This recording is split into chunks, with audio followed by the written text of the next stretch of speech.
Hello, my name is Reggie Chapman. I use he, him pronouns. I'm the Director of Policy at the Fortune Society's David Rothenberg Center for Public Policy. Welcome to Both Sides of the Bars, which is a discussion-driven show that examines the criminal legal system from various perspectives, including people most impacted by this system. Here we discuss critical questions about how the criminal legal system works, its intersections with social justice, and the efforts that advocates are making to improve the lives of everyone affected.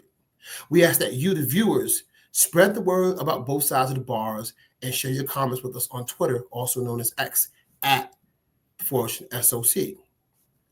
Today's show is titled The Impacts of Credible Messenger Mentorship. Today's show, we will explore how Credible Messenger's mentorship supports young people in juvenile and criminal legal systems. Credible messengers are crucial in that they offer steady guidance during critical years, which helps youth meet court mandates, build skills, and stay connected to education and jobs. Grounded in trust and shared experience, mentorship provides support instead of punishment, which helps young people avoid legal system involvement and build stronger futures. This episode features two leaders in youth justice reform and youth mentorship, Clinton Lacey and Gamal Willis. Clinton Lacey is a national leader in youth justice reform and mentoring. He is the president and CEO of Credible Messenger Mentoring Movement, CM3, which supports and expands the work of justice-involved Credible Messenger mentors. Gamal Willis is the Chief Program Officer at Avenues for Justice, which is a Manhattan-based community program that helps young people ages 13 to 24 divert from the legal system and build thriving futures. Good afternoon, Clinton Gamal. We're excited to have you here to have this great discussion concerning this topic. Pleasure to be here. Yeah, good afternoon. Likewise, great being with you. Thank you as well. So how about we just jump right into it to get the show started? And I think my first question will be for Clint. So Clint, for people who may not be familiar with the term, can you explain what a credible messenger is and why this role is important when working with young people in the legal system? Yeah, thank you for that question. And again, great being here with you. You know, this term credible messenger is really widely used. It's grown quite a bit, which is, I think, a good thing because it's a recognition, or it speaks to the recognition of the work that people are doing. So what do we mean by credible messenger? I mean, I guess there's some room for debate or differences of opinion exactly what it is. But from our point of view, and the work that we grew out of, the work of Eddie Ellis and countless others, right, who were pioneers and on whose shoulders we stand. And in fact, it was Eddie that, I heard using that terminology. We're talking about people rooted in community, rooted in the communities that they serve, have shared life experiences. Certainly prominent among that is prior incarceration. Although from our point of view, incarceration is not, necessarily, a qualifier, but it's certainly a huge experience of our people. And so that experience brings a great wealth of insight and expertise. But so there's direct justice impact, but then there's also indirect justice impact or so-called justice legal system impact on people. So people who are rooted in community, impacted by the legal system directly and or indirectly, have experienced other forms of marginalization in the community, right? With the intersection with violence and other forms of marginalization, including homelessness and substance abuse, and just the full array of issues that for us are the result of the oppression that's been upon our communities, right? And so people who have that experience, yes, but who also, in addition to that, have their own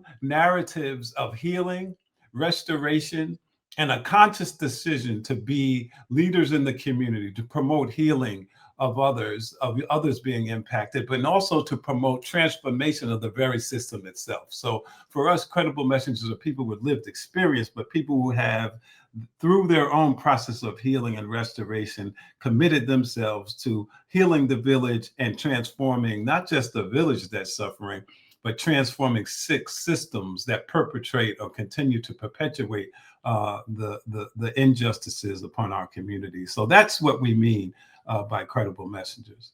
Thank you, Clint. Thank you for explaining that, because this is, oftentimes we hear this term, but it's a loaded term. So some people may have a different definition of precisely what they mean. But I thank you for capturing some of I think most of the pivotal points of the definition, which are that people that are rooted in the community and have a shared experience, regardless if they've been incarcerated or not, right? And they've been indirectly or directly impacted, and they have a narrative of healing. I think those are some of the most important things that you said, and all the things were important, but just those things that spoke to me when we think about the narrative, healing, being indirectly and directly impacted, because as we know, this is a dynamic system that affects people in various ways. So I appreciate that explanation of what a credible messenger is, and I appreciate And if I could just really quickly connect to that, because of the co-optation that takes place, right, where you have probation, the officers and departments saying they're credible messengers, and now the police saying they're so we want to make sure that we fight against co-optation. And so when we say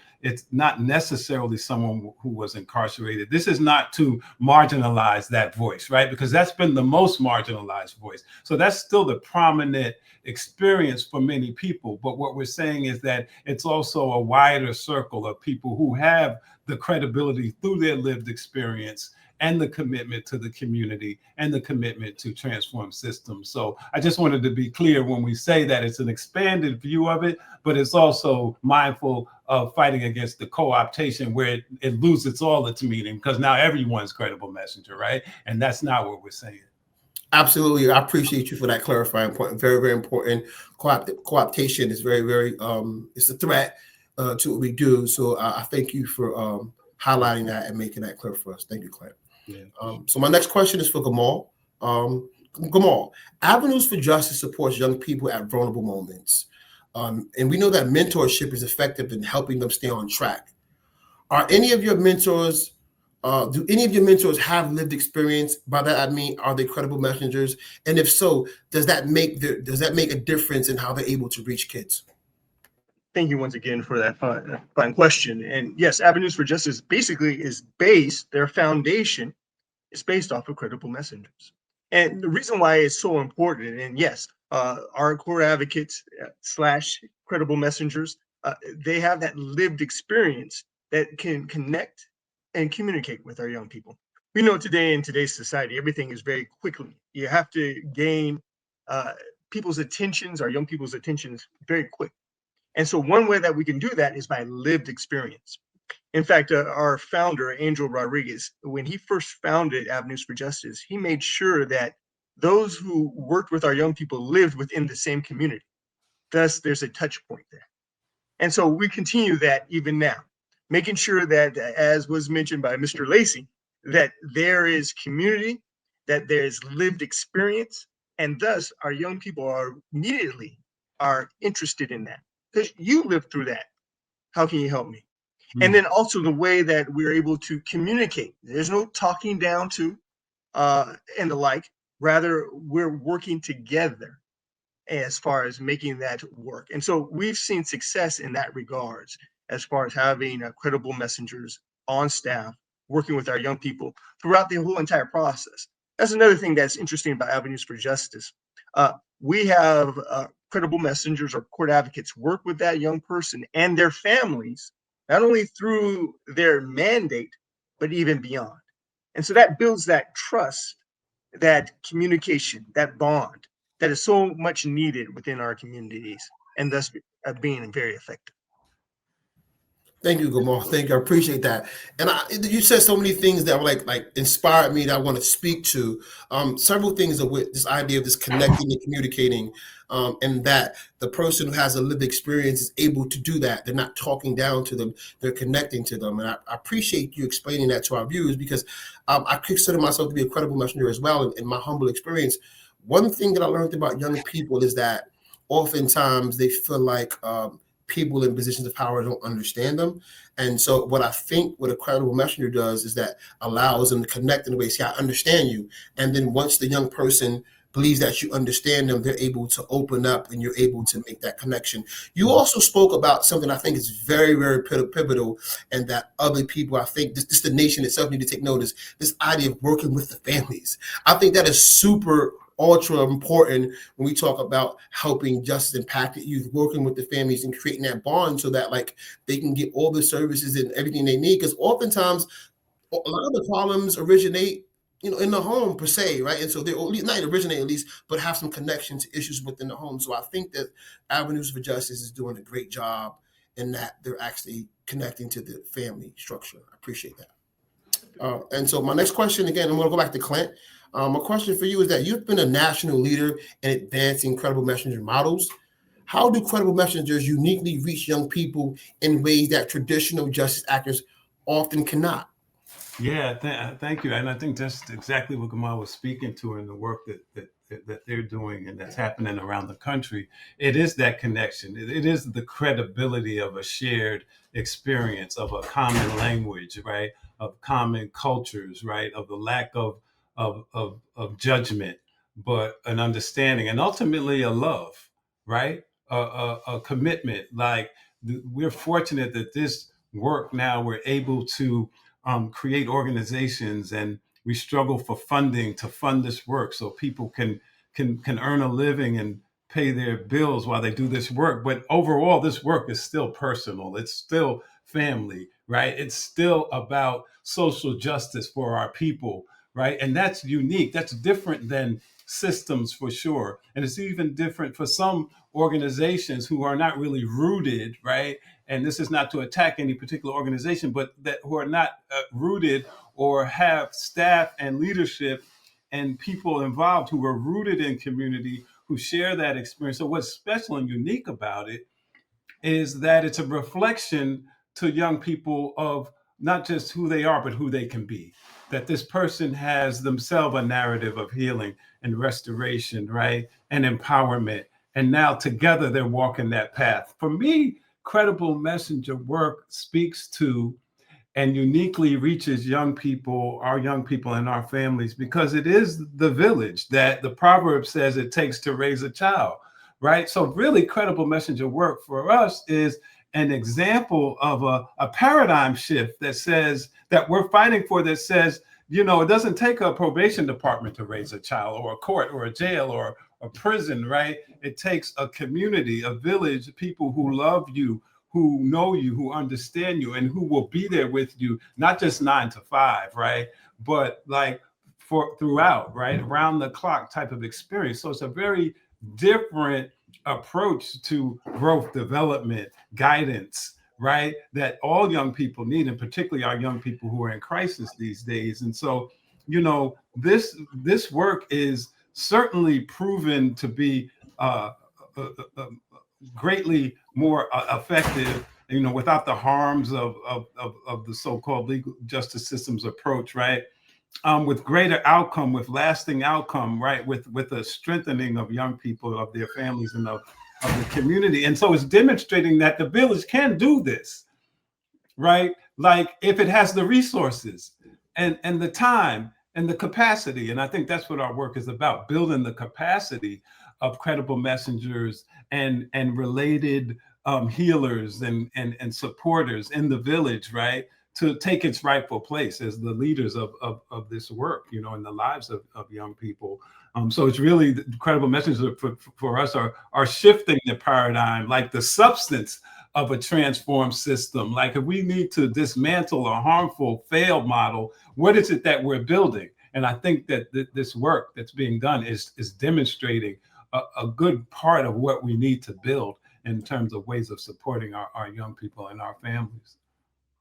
Amazing. We appreciate that. You said so many things in there again that got me excited. You spoke about how the credible messenger can act as a reflection of who the young person can be.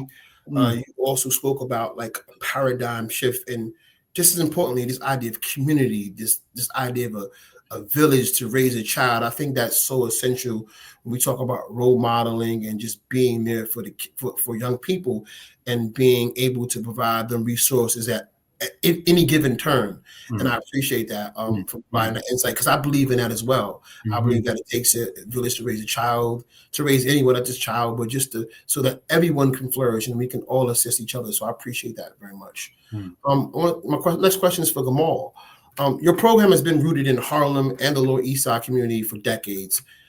So how does being a community-based organization shape the way your mentors, especially those who are credible messengers, build trust and support young people?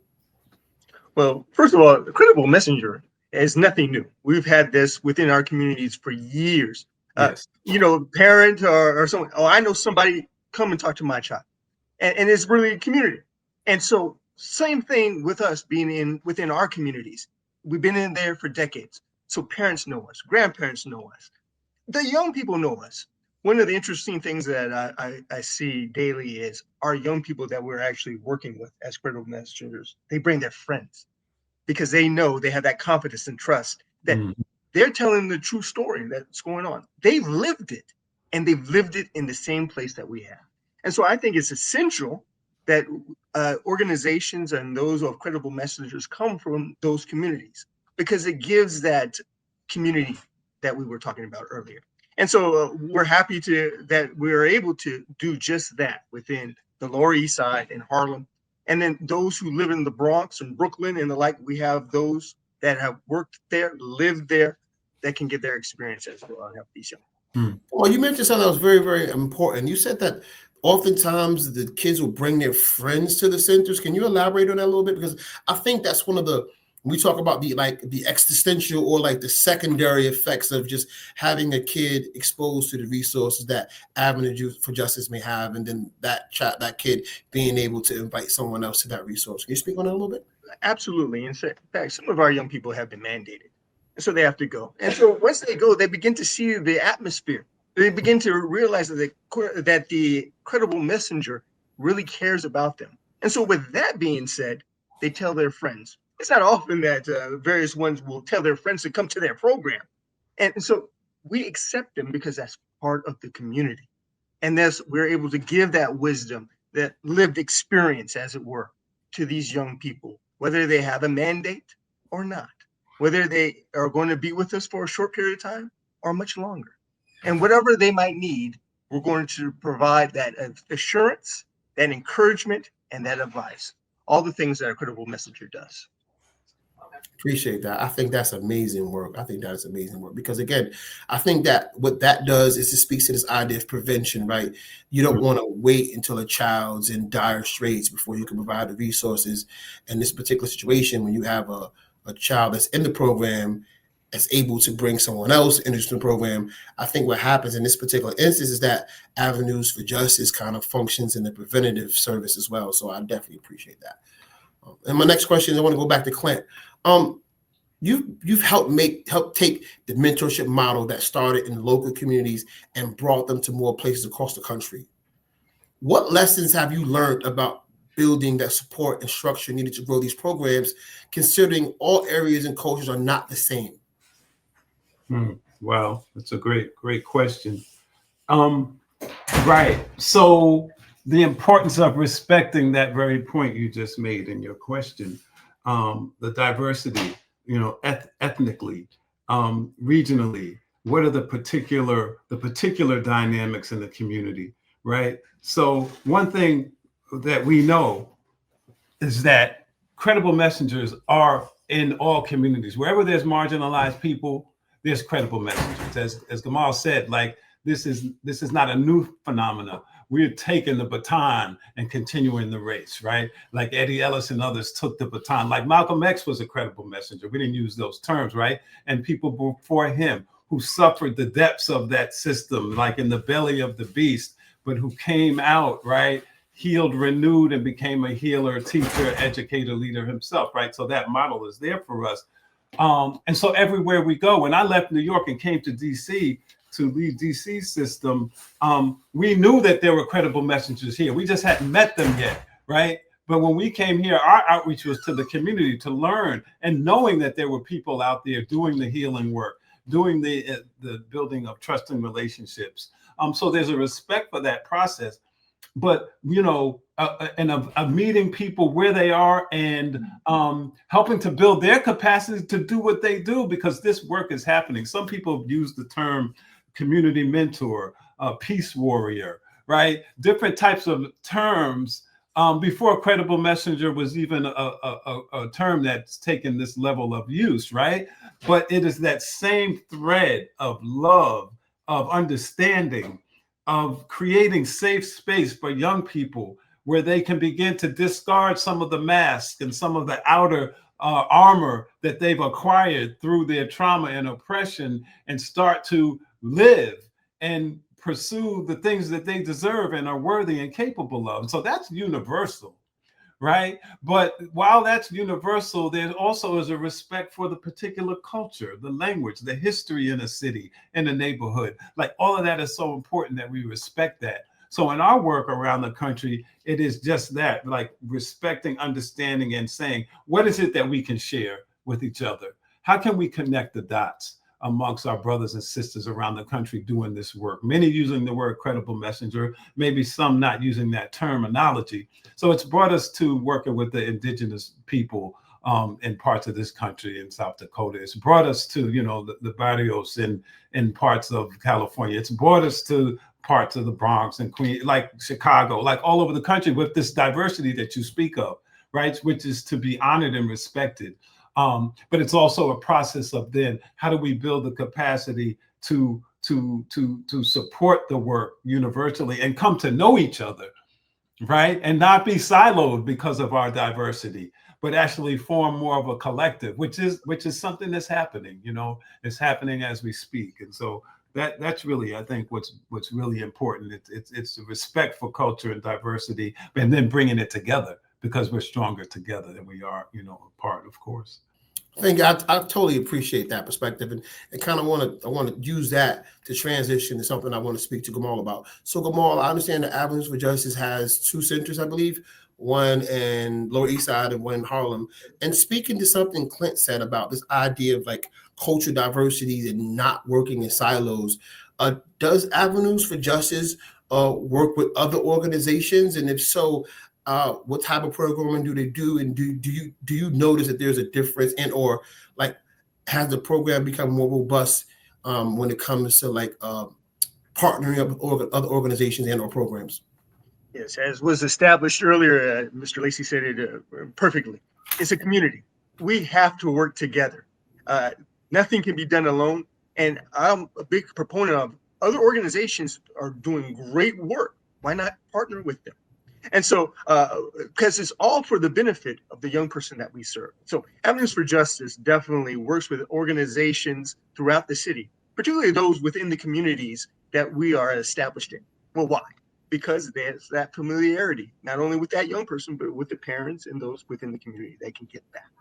And so we partner with our other organizations as far as bringing in programming. We partner with various ones such as debate, financial literacy, youth empowerment, teaching our young people how to do these various things. We've partnered as far as different community-based businesses in regards to our internship program. These are all win-win situations for the community and the young person. So as was mentioned before, we have to work together, not in silos, as Mr. Lacey mentioned, but together we can help each other, and we all can be messengers that are critical. Thank you. Appreciate that. Mr. Lacey, again, you mentioned not working in silos or trying not to. Like, can you unpack that a little bit more? Because I think that, in conventional times, that's probably one of the most important challenges that we face in community-based orgs, this idea of working in silos and the impact of not doing it. Like, so what I mean by that is that, what are the negatives or the positives for doing it and not doing it? Right. When I think about credible messenger work, right, that terminology, so our work that we started in New York at Probation, Arches Transformative Mentoring. It was an intensive life coaching, mentoring, 24/7, attached to people, that kind of work. And it's the particular model that we continue to evolve. And at CM3, we continue to really, provide training, capacity building around that. But that's one, we think, really important and sometimes overlooked aspect of what credible messengers do, right? So one of the problems and drivers of this siloed divisions is funding and the way it is allocated, right? So you have quote unquote violence interrupters, people on the block, on the corner, doing real-time mediation, right? Saving lives, squashing beefs, right? And they may not be the same people who also have the time to do intensive life coaching with individuals, because they're out there on the block doing that work. Then you have other credible messengers who are doing safe passages, like they're attached to the schools, right? And so those are like three. We have hospital-based intervention, right? Where that whole work, where it's important to get to the emergency room to try to, prevent further escalation. So you have these different aspects, and many of them are under different models with different funding, right?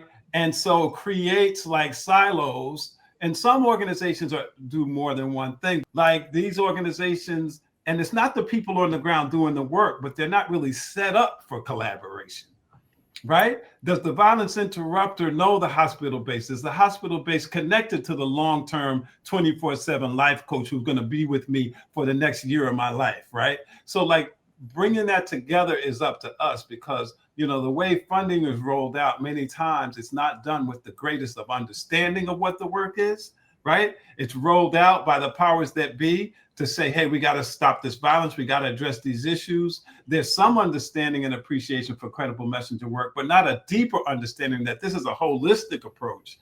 And so it's so important for these different aspects of credible messenger work and others to literally, like, and figuratively connect and know each other and talk to each other and collaborate and hand off and support each other. And so that's the work. Speaking to this point of handing off and collaborate, I think that's probably one of the most important things that we can do in respect to like making this movement more robust. But I do have to say we're kind of close. We're up against time. And so we're going to have to close out. But I want to thank both you gentlemen for providing us with your perspectives concerning this phenomenon. And before we end the show, I just want to say thank you to our guests, Mr. Lacey, Mr. Gamal. Thank you to our viewers for joining us for this thought-provoking discussion. On behalf of the Fortune Society, we thank you so much for tuning in to Both Sides of the Bars. If you're interested in finding out more about us, the Fortune Society, please check us out on our website, thefortunesociety.org. That's thefortunesociety.org. Thank you.